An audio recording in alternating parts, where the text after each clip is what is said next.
issues na natatabunan dahil dito sa pinalala lang diskusyon or world war between the Chinese embassy and some personalities in the Philippines. Ibig sabihin, natatakpan Opo. ang issues na mas immediate na dapat nating talakayin. Naniniwala ako doon. Marami rin kasi Okay pong lang. nagsasabi na itong South China Sea issue ay ginagawa para po talaga matabunan yung pinaka-issue natin sa korupsyon sa Pilipinas. Lalo na yung paniningil Totoo. natin ng pananagutan sa issue sa flood control. Nakikita nyo rin po ba, ma'am, yung ganoong pong anggulo? Yes, actually, naniniwala din ako dyan. Though, naniniwala din ako na parang ano siya parang siya yung actually, sa issue ngayon ng Pilipinas, sa domestic issue, sa akin lang ang pinaka-importante na issue is the economy, yung ating domestic economy. Anong nangyayari sa ekonomiya? Pangalawa is the issue of corruption in government. Ang pinaka-glaring is yung flood control na corruption. Na andyan na yung ICI mo, nagkaroon ng, how do you call that, ng investigation sa Congress, sa House na-stop. Tapos ang Blue Ribbon Committee ni Ping Lacson nag-investigate, pero hanggang ngayon hindi mo alam. May minority report ka, may report ka on their side sa Senate Blue Ribbon, pero ayaw ilabas ni Soto at the moment. These are the most important issue na, to be very frank, immediate, kasi it impacts directly yung impact directly sa sitwasyon at sa pamumuhay ng mga Pilipino. Ito yung pinaka-importante. Dapat ito yung pagtuunan natin. Hindi itong South China Sea issue /WPS. Kasi to be very honest, kahit ano pang ngawa natin dyan, magdebate-debate yung mga tao like kami against Carpio and or other people, to be honest, that issue will never disappear. It will be there because it's not easy to resolve. What we need in that issue ng WPS at or /South China Sea is patience, negotiation, diplomacy, and strategic patience again. At saka, hayaan mo ang mga diplomats na makipagkalastasan, makipag-negotiate peacefully with their counterparts. Mga Chinese man yan, Vietnamese man yan, Malaysian man yan, or what. Kasi ang Malaysia right now, nagkaroon sila ng opposition dun sa dalawang laws na pinasa ng Congress natin, both houses. So ngayon, may opposition sila, and they lodge that opposition. And you need to talk to them kasi ang opposition nila is directed to us. Sinong gagawa nun? Yung mga diplomat. So, yung issue na yan, hindi yan mawawala for what? The next 100 years? It will still be an issue.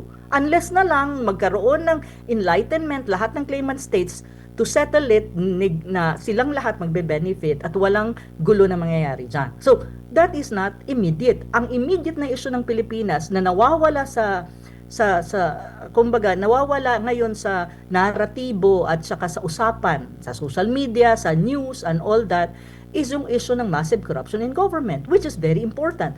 Yung issue ng ekonomiya na kung saan ang lahat ng ating economic indicators ay kung titignan mo ang trend is pababa ng pababa. Ang tanong, bakit ito nangyayari? Ano ang nangyayari sa Pilipinas? Sino ang accountable dito? Paano nila solusyonan ito? Ito yung mga, tsaka yung yung issue ng impeachment.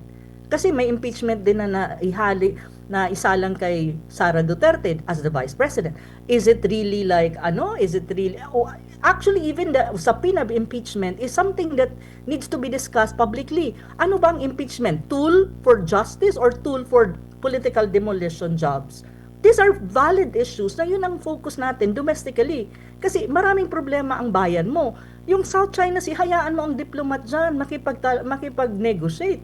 Ang importante ngayon, itong mga critical issues ng bayan na kung saan nagpapahirap sa bayan. At hanggang ngayon, wala pa rin nagiging accountable talaga. Sa mga senador, former senator, si Bong Revilla, ang ginagawa nilang foster boy dyan. Di ba? Siya yan eh. But do you really think it's only him? Come on, give me a break. Ngayon nga, doon sa report na nabasa ko, sabi ni Ping Lacson or ni Soto din, wala daw ebidensya na magkoconnect sa presidente doon sa corruption in government. Pati na daw kay Martin Romualdez walang ebidensya.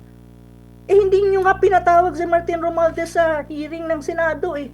Hindi rin naman ninyo papapatawag ang presidente. Tapos ngayon kanina may nabasa akong post na 10 billion. May nag-post na kaibigan na mamaya ibabasahin ko dito na may kinalaman sa corruption in government na sinasabi na 10 billion ang natanggap daw allegedly ni BBM. Ito, nakatanggap ang leader ng 8 billion na may kickbacks noong May 2025 kampanya, pati 2 billion sa NARA noong 10 July 2025. Bago siya nagsabi na mahiya naman kayo. That was a post, which is actually alleged naman yon, allegedly. So ang tanong, may mga alleged na mga post na mga ganyan. So, ibig sabihin, we need to investigate. Pero, how can you investigate when declared na nga na wala daw ebidensya? Diba? Ito yung mga issues na natatabunan dahil dito sa pinalalalang diskusyon or world war between the Chinese embassy and some personalities in the Philippines.